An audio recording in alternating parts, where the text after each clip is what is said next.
Number 1. I once had a friend I knew for about 5 years.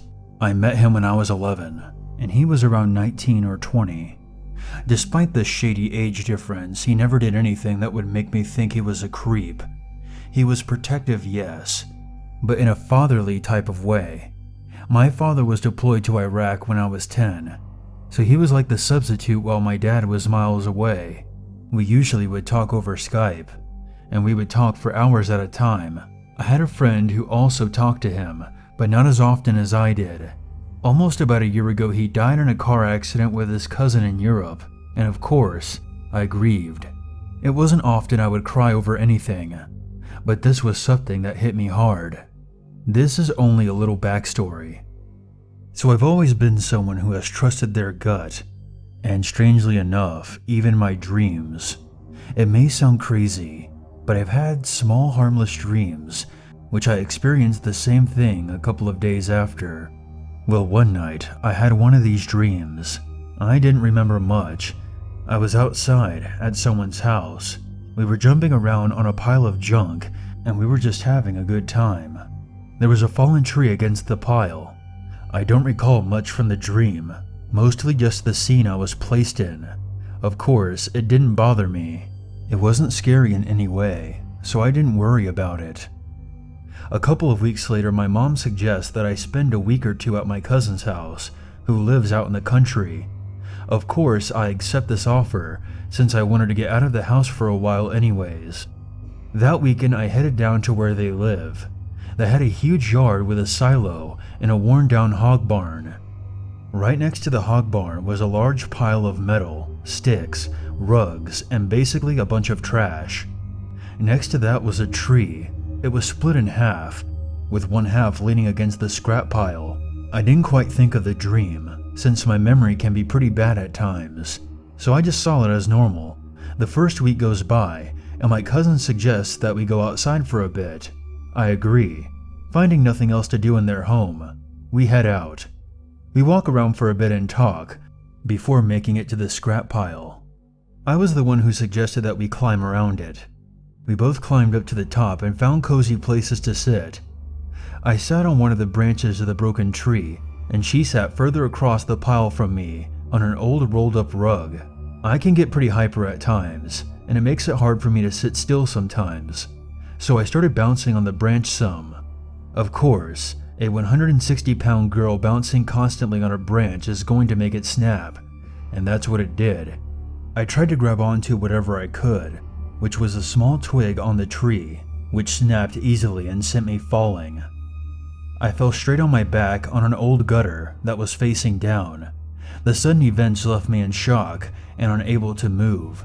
I was slowly rolling off the gutter. Below was a thick piece of metal. A sharp jutted part of the metal was sticking up and was surely going to impale me if I continued to roll over. As I rolled though, I felt someone grab my arm. They pulled me back to balance on the gutter, and I was able to sit up and safely balance myself. My first assumption was that it was my cousin who had helped me. I was about to thank my cousin for practically saving my life, but I realized she wasn't even halfway across the pile. Her foot fell through a screen and she couldn't get to me in time. Apparently I had rolled myself back before I rolled off, but I swore I felt someone pull me back. Someone who saved me from being impaled and getting severely injured, or worse. I immediately told my aunt about this, and soon my mother. My mother agreed with me that it could have been anything, but I'm convinced that it was my father figure, that he was watching over me. I still contemplate about what happened that day.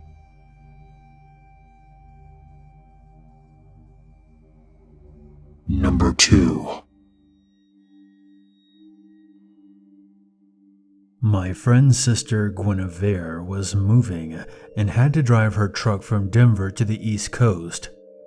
She stopped in St. Louis on the way to visit some friends, leaving their place just before dusk.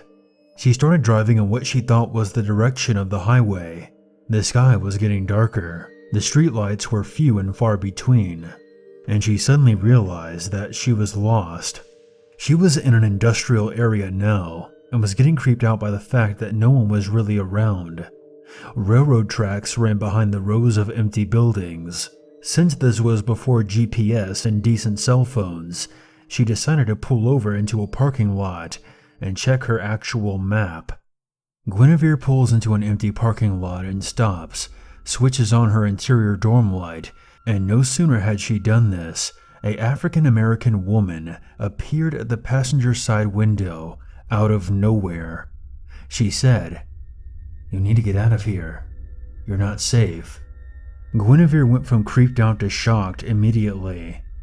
She stammered, thanks," and floored it all the way over to the other side of the parking lot and stopped again to look at the map. Immediately, the young woman was there again at the passenger side window. She says, "You need to get out of here. You're not safe."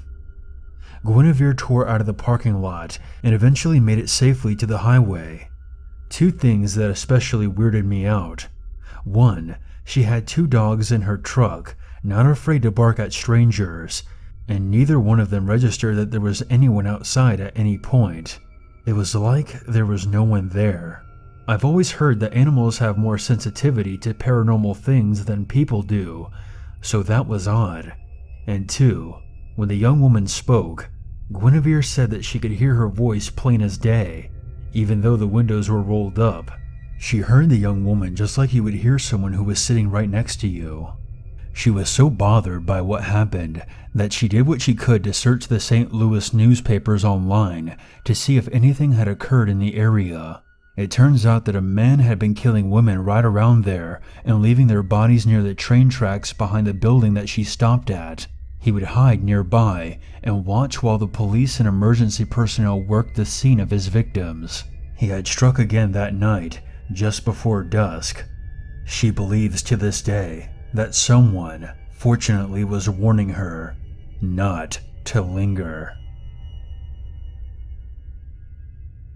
Number 3.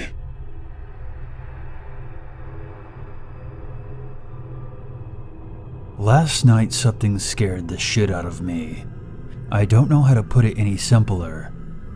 Now, I pride myself on being a seasoned veteran in all things horror, as we all do here. But let me tell you, when you're witnessing fear firsthand, you really find out who you are. Let me give you some quick info. A couple of months ago, I moved into a new apartment. My old apartment was a hotel in the late 1800s. I moved out of there because I couldn't stand it anymore. The place was a real shithole. I lived on the 3rd floor, and that creaky place used to moan every night. The floors would squeak, the windows would howl, and I could hear everything. But there was another reason I left. I left because I started to hear someone call my name in the middle of the night. At first it sounded like a woman, but after the 3rd time it happened, I wasn't so sure. It would always be in the middle of the night when I heard it. It always woke me up. Whoever it was sounded scared, like they were calling me for help. I slept with my door closed and the voice would come from the other room. Now this happened 5 times in total. Other than that, no other weird shit went on. Half the time I convinced myself I had just been dreaming. Until the last week I was there. It was on a Wednesday when it happened. Most of my stuff was in boxes. My bedroom was stacked with piles of assorted cardboard and packing tape. I climbed into bed around midnight, absolutely exhausted, and I fell asleep instantly. 2 hours later I woke up with a jolt as a pile of boxes fell over by the bedroom closet. My heart was racing, and I sat up in the dark, freaking out. I was about to get up when I heard it. It sounded like scraping or panting, like something was trying to breathe in air through ruined lungs. It sounded like it was coming from inside my closet. I sat there paralyzed in fear, heart absolutely crashing into my chest. The sound went on for about 20 seconds, and then it stopped. I immediately turned the light on and practically ripped the closet door open. There was no one there, but the closet wasn't empty. On the floor rested a single black rock that fit in the palm of my hand, and when I went to pick it up, it was hot to the touch. It almost burnt me, and it smelled like sulfur. Well, I was freaking out pretty hard, and I got out of there. I spent the remaining 3 nights at a friend's house until the move. I told everyone about the weird incident, but they mostly just laughed it off. They didn't think I was being serious.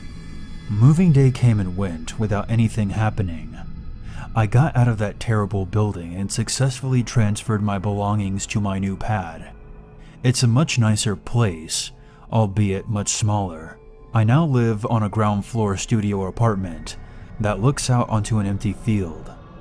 There's not much around the small complex, meaning we're pretty isolated out here. I've been here for 2 months now, and the weird shit that happened in my old place had pretty much been removed from my memory.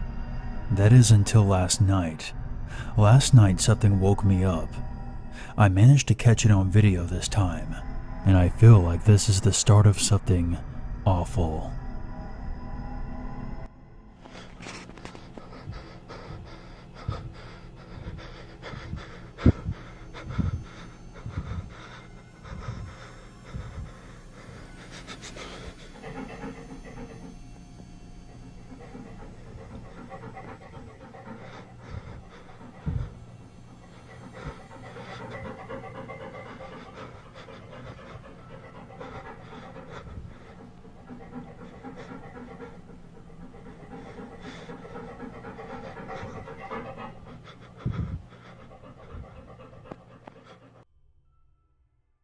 There's always a reason to be afraid.